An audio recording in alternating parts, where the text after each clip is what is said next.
You know, I just keep learning more about places where we can find great vital records in our research. So join me as I just add a few more vital records resources.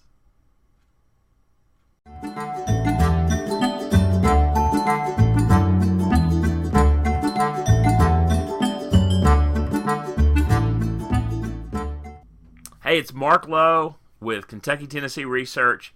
Thank you for sharing more great ideas about finding vital records. We're just adding a few more today, a few more ideas. Not a lot at a time. I want you to go and investigate and look for those. If you enjoy what we're doing, be sure to subscribe. And if you have any comments, just write them down below and we'll try to answer those and look for more ideas. Thanks for sharing as we go through it. But as we look today, I want us to talk about this idea of finding a few more vital records sources. You know, there are a lot out there, and as we look, sometimes we use the same ones over and over again, and that's okay. But I want you to take some time to look at some of the new things today, and I want us to begin to think about where they might be. So always remember, hey, it's just a funny way to remember, consider what you have in front of you. Be crude, but that's the anagram. Consider the evidence in hand. Make sure you're looking at what you already know and work beyond that. Then put your creativity to work.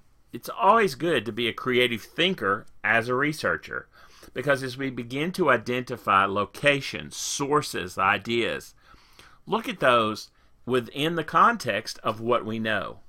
You know, sometimes it's just looking at the neighbors and the area of that context of history, of knowing what happened, where they went, why they moved. That will often help us resolve some of the questions that we may have as researchers. Okay? Always document each step. It's important to know where you've been, and so that's part of the process of documentation. And always look at a variety of records. We're just going to talk about a few things today, but I want you to join me in this process of learning how to add new ideas, of adding new sources of information to our research, because it actually helps us understand a lot more about it. Okay. We're going to search in general for something today, and I want you to have access of knowing how to look at things. I wanted to go after some county histories, just simple things. We call them mug books. Sometimes because the information may not be correct, we always have to take that into account of its purpose, okay? But it can be a simple Google search. I did History of Johnson County, Missouri, without quotes, just general information. And I want you to notice that I did click on the book section. Now, you can do this as all and search, but sometimes if I'm trying to find the published works, like in this case, I just changed or clicked on the book section of Google, and it took me right to it. I want you to be sure that when you're looking, for example, you're going to find this information, Johnson County, Missouri. Why did I search there? Because the family that I'm looking for, parts of them went into that area, okay? So I want to consider surrounding areas, because there could have been family, not only in this county, but in other areas, or there may have been a regional publication, not just focused on Johnson County, okay? One of the great things about Google is it'll give you some related sources as you scroll down through the page, the ones that closely match your search, and then those that are nearby. Now, without quotes, I could get Johnson County, Kansas, or whatever. So be careful. Your sources may include Google, but remember, it can be HathiTrust or any of the other variety of online and or published sources. Because remember, we could look for these in a library, repository, or archives nearby. So don't discount those in the process of looking. It's kind of important that we do pay attention to that. But in this case, I did find a publication for the history of Johnson County. That's over there on the left side. But I've kind of extracted just a little bit there on Thomas Eugene Williams.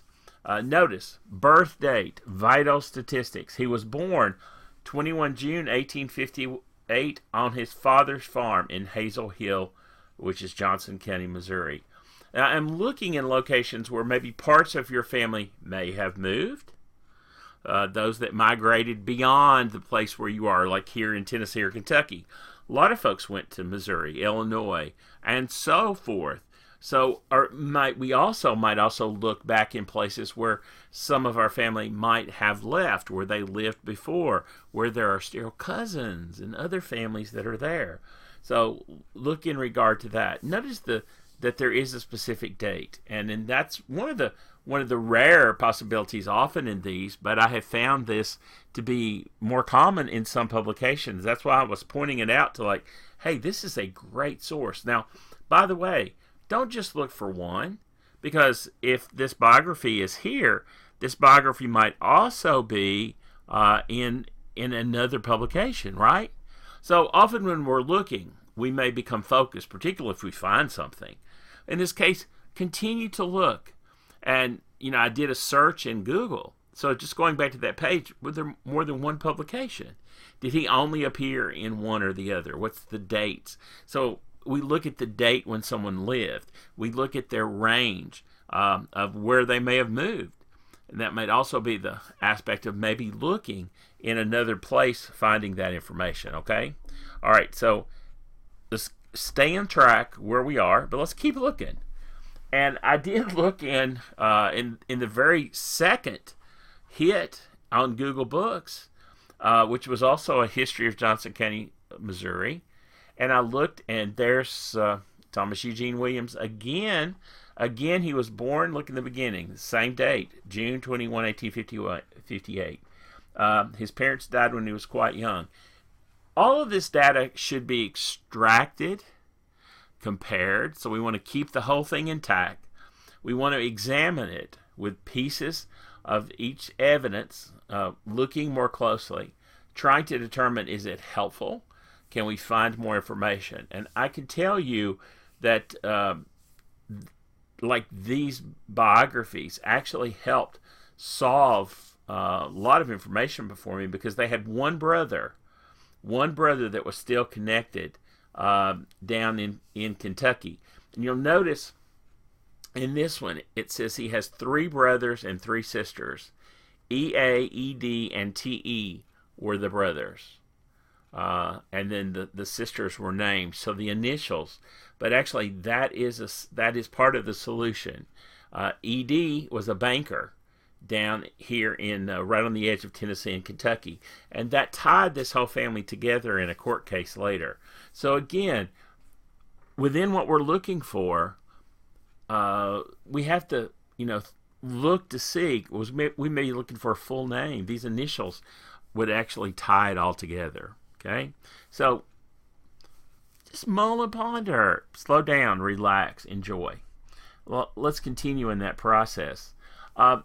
I wanted to use another publication. This is Hale and Merritt's A History of Tennessee and Tennessean, published a little bit later in the process here, but this is Benjamin Fike at the parental home in Robertson County, Tennessee. Benjamin Fike was born December 10th, 1854.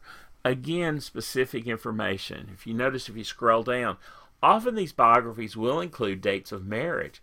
And obviously typos can be created, or there could be false information somehow shared through a typo or error. We always want to track that. We want to look at that. So from a vital statistics standpoint, these biographies, these county histories, anything with a biographical sketch, it could be congressional records if they served as a member of the General Assembly of the state or the U.S. Congress.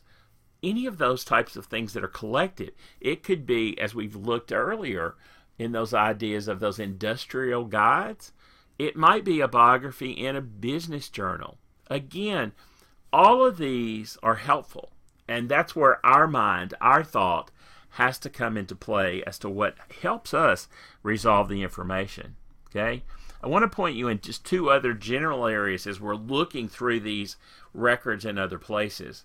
Consider things like in civil court case. This, although difficult to read, this is part of a day book where it had his dates. These are the dates of birth of the family. Just like a family Bible record, these birth dates were included in a civil court case as an exhibit.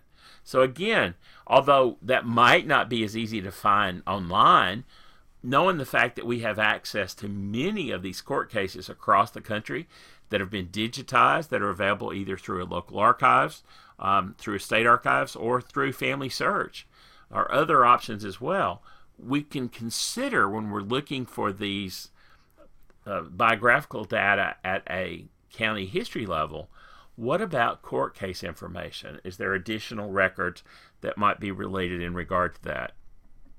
You know, I often kind of confuse myself in the idea of thinking, why didn't I think of that before? Why didn't I think of that? And I think or remind myself, no new discoveries are made when you follow the same path. Yeah, once you do it, you say, oh, I'll look all the time. Look, I learned from that. Often our failures of finding information is what leads us into new places. So don't be afraid to try some sort of new location. If you find something we haven't talked about, hey, share it and let us all try to learn from that. We all benefit when we take the advantage of just looking at the information, and definitely learning when we try it. Okay, try it out. One other area in regard to this, when I'm looking at locations, consider diaries. The diaries of ministers, doctor, women, and all people in the area, but these are more likely. This is a minister's diary there, and I just wanted to point out what I might often do if it's not full information. Maybe I don't have the full diary, and so I can begin to analyze that. In the process of one of those funerals, he stayed at the home of Hardy Davis, I believe it is. Hardy Davis. And so in order to get a time frame, and that was at Little Hope Church, right? And so I know that's kind of tough to read there, but if you look at the death certificate there in that lower right setting, that's Mr. Davis's death. So we can get a range of time period when he was still living, where he was living, Montgomery County, Tennessee at the time, and notice where he's buried, which would be in the lower right, those bottom two lines, Little Hope in the county. So this is the right time period. This is one of the people who is mentioned in the diary, and so with that, I can range back to find other folks. So sometimes the piece of information may not tell you everything, but we can build on that by looking at the data that we're finding within the records. Okay? Consider what you have in front of you. Consider some of the possibilities. I want you to think about looking at county histories, any of the biographical sketches. You know, we found some great biographical dictionaries which had good dates in there. Use the ones that benefit you, and I want you just to keep expanding the sources of information where you can find data to help you resolve that. I mean, really, just one more vital record source is worth a lot if it solves a problem for you. So the question we have is, what's next and what's left? I just want you to keep searching, really. I want you to keep trying new things. You know, we're coming up on what we typically refer to as the rush time of year. It's a great time. We have Thanksgiving coming up, and we have the holiday season. A good time for us to be together and ask questions. So what I want you to do is sometime in the busy time of the year, always busy, aren't they? I want you to think about trying to look at just a new record source. Maybe you've looked at county histories before, but maybe go look to see if you can find even a more modern biographical sketch that has the data to help you answer one question. You know, everything that we learn builds upon the foundation of knowledge that we've added piece by piece by piece by piece. All the little pieces add together to a big picture. I'm often reminded of the fact that today, digitally, we can be almost broken up into little bitty pixels, right? The little dots that make up the pictures. Kind of think the same thing about our genealogical research. We can't see the whole picture until we put all the pixels together. We used to call that a puzzle, right? Today we can break them down into even smaller, minute details. I want you to find some great information. I want us to all learn and kind of float the boat higher as we all learn from each other. Let me know what works for you. Let me know if you found something in one of these great sources that we just talked about today. I'll be adding some more Vital Record sources over the busy time of the year. And I look forward to seeing you next time when we're sharing some new information. Have a great day and good luck in your research.